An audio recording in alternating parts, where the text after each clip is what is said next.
What's up, everybody? Welcome back. I'm headed to Fort Pickens to do part 2 of my historic forts motovlog adventure. I don't know why I kept saying historical in the past episodes and videos, and I don't know. I'm not a complete idiot, I just don't know how to talk sometimes.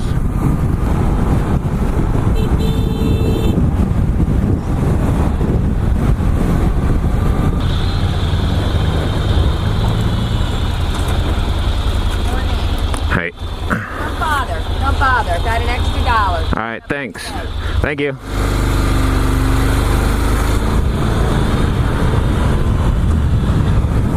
Fucking sweet. Haha, I know them. They were a little confused. They're like a motorcycle waving to a cyclist? What is this? The dude on the scooter, and it looks like he's got a bicycle helmet on. Yep, he sure does. That's awesome. See, it's like, did that say $15? I think the prices went up. Man.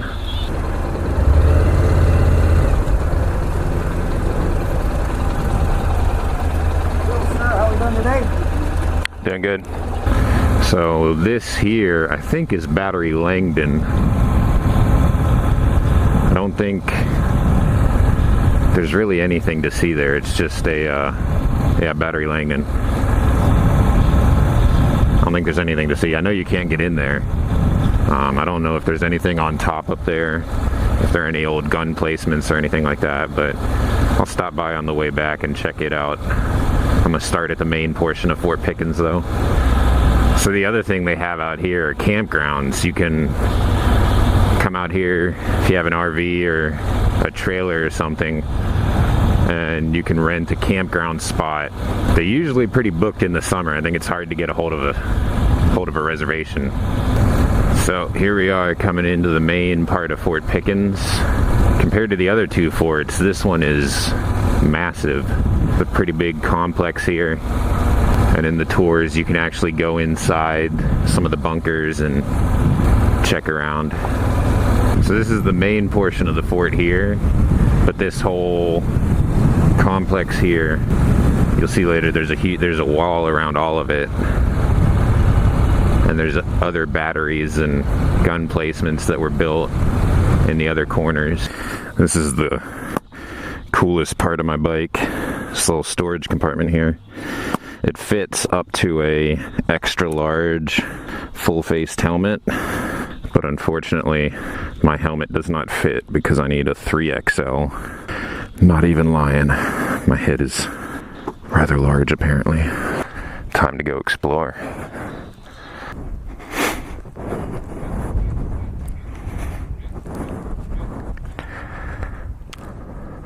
So as I said, this is the largest of the forts in the area. It's pretty cool looking. One of the things I forgot to mention yesterday about Advanced Redoubt, and I kept calling it Redoubt, it's Advanced Redoubt. Like I said, I can't speak sometimes, but Advanced Redoubt is actually the only fort that was built to prevent a land attack. Fort Pickens, Fort Barrancas, Fort McCree, they were all built to guard against attacks from the Gulf. Oh, it's a little too small for me, but like I said, here you can do a whole lot more exploring than you can at the other forts. You can climb up on the walls. There's a bunch of tunnels you can go through. Joe.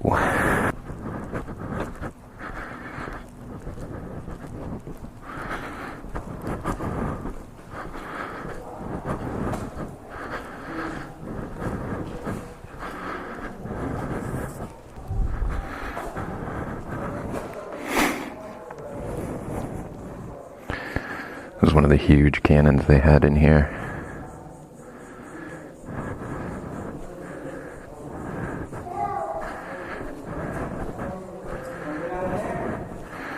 The tools for loading and cleaning. Getting crazy looks already. So I guess there was a gunpowder explosion around here somewhere. 1899. I guess that's what demolished the wall, maybe? I don't know.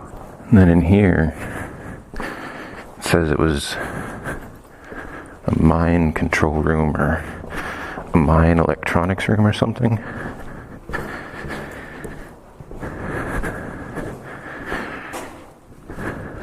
And I guess they had equipment in here to control the anti-ship mines placed out in the Gulf.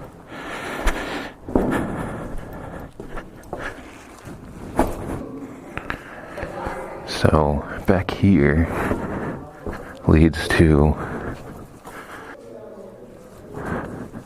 gun rooms that held 1,000 pounds of gunpowder. If the fort was overtaken, they'd blow these gunpowder reserves as a last resort.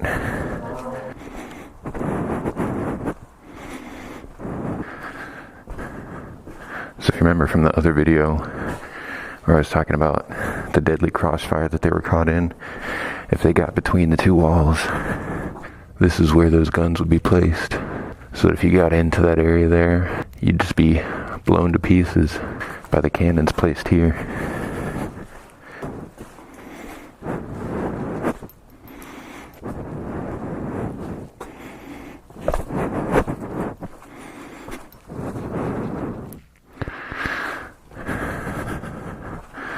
See, if you're adventurous, there's a bunch of tiny little corridors and tunnels around here. This tunnel was built to cut through the battery that was built in the center of the fort. Eventually it gets closed off. Part of it collapsed, so they closed it off. Like I said, Geronimo was imprisoned here in 1886, and then moved to Mobile, and eventually Fort Sill in Oklahoma. So it seems like at its height, this would have been a very heavily armed fort. Seems like there's easily places for 100 or more cannons, and we haven't even gotten on top of the fort yet.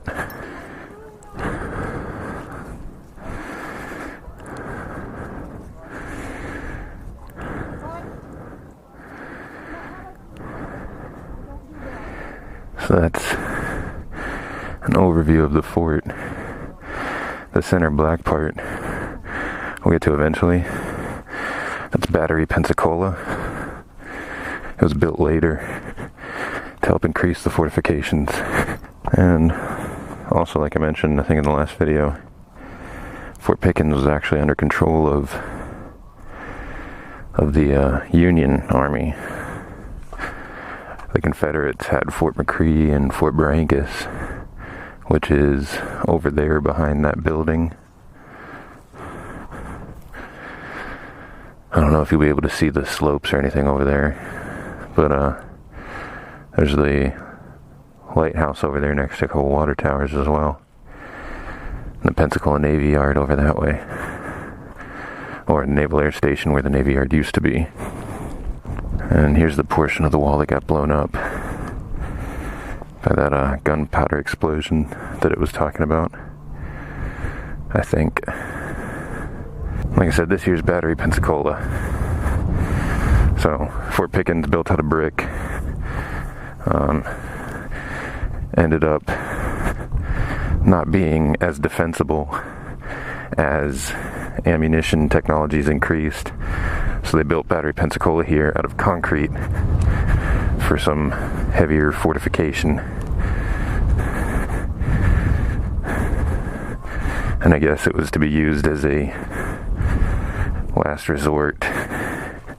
If the main part of the fort fell, they could withdraw to inside of the battery and defend the position from in there.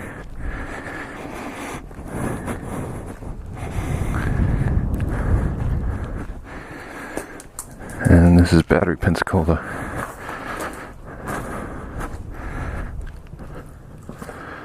Just a bunch of empty rooms and gun placements and stuff like that.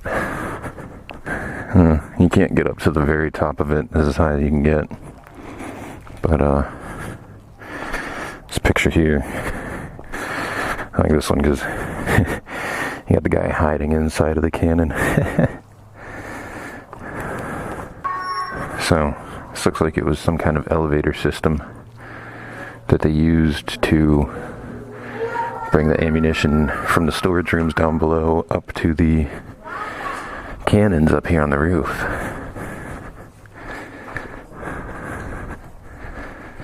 This cannon up here, it's talking about the difference between a smoothbore cannon and a rifled cannon. So originally it was cast as a smoothbore.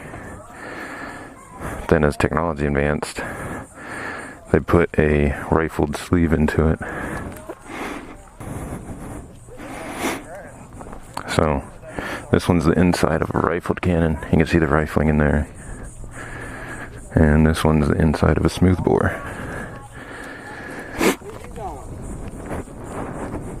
And then occasionally they'll have special events out here at the fort, like reenactments and other stuff like that.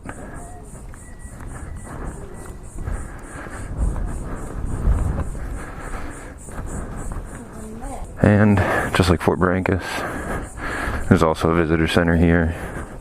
A small gift shop in there as well. You can get souvenirs, a little bit of extra information about the fort.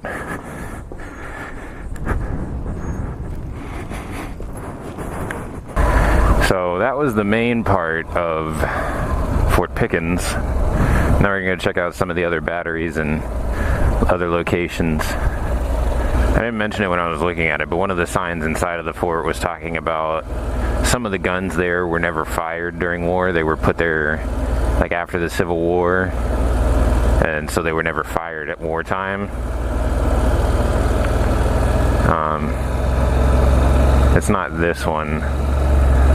That's the next battery. This is battery Truman. It's just 2 cannon emplacements. And that's about it, not much to it. But this battery right here, battery Payne, the gun that was here was another one where there were no fatalities caused by the gun during wartime.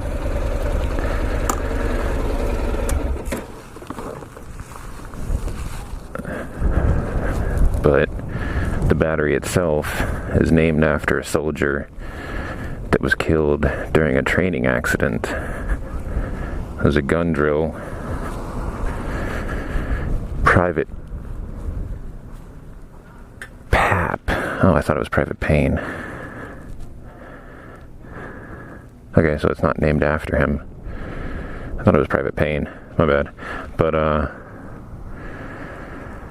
yeah, the recoil from firing the gun made it come unsecured, and it launched back and killed the private instantly. But if we go up to the battery here, we'll have the clearest view of where Fort McCree used to be. Just right over there on that landmass across the water.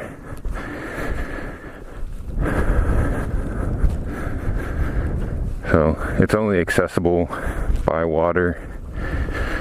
The road doesn't come all the way down to the end of that island. But all that's left are the foundations. The fort itself and most of the batteries that were out there were either destroyed or have fallen in disrepair, and the weather tore them down. This is battery Swedgen. It always reminds me of a Chinese dude on Deadwood. Swedgen, you cocksucker! But this one was never fully repaired, so it's closed off. And of course this tower here, it'd be awesome to climb to the top of it, but it's closed off. All the cool stuff's always closed off. This site here was used as a spotting tower. They would calculate the trajectories needed for the guns on the fort to fire at approaching ships. They also had a few guns over here as well. And as you can see, apparently the zombie apocalypse already happened here. And that's where they are. Yep. We stopped it, guys. We did it. We've got them trapped in there. It can't spread any further. It really is beautiful out here.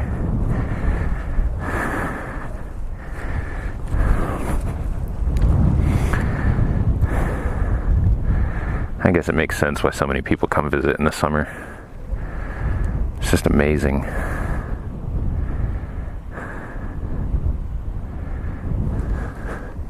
These are the guns. This is talking about the guns that they used here. These are the guns that they used at the batteries here in the outlying areas and in Battery Pensacola. They would pop up above the wall, and then when they were fired, the recoil would bring them back down into a hidden position so that they could be reloaded without being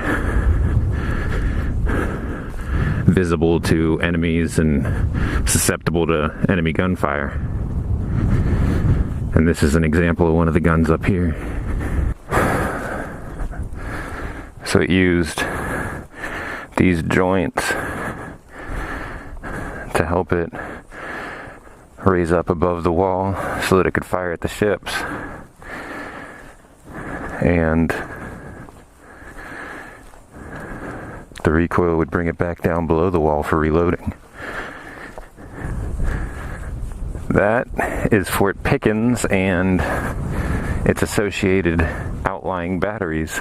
Hopefully this turns out really well and is pretty interesting and you guys enjoy it. I don't know what my next video is going to be exactly. Like I said, I got several ideas. I just don't know what order I'm going to do them in. So, gives you guys something to look forward to. Find out what I'm doing next. Until then, though, ride safe and enjoy.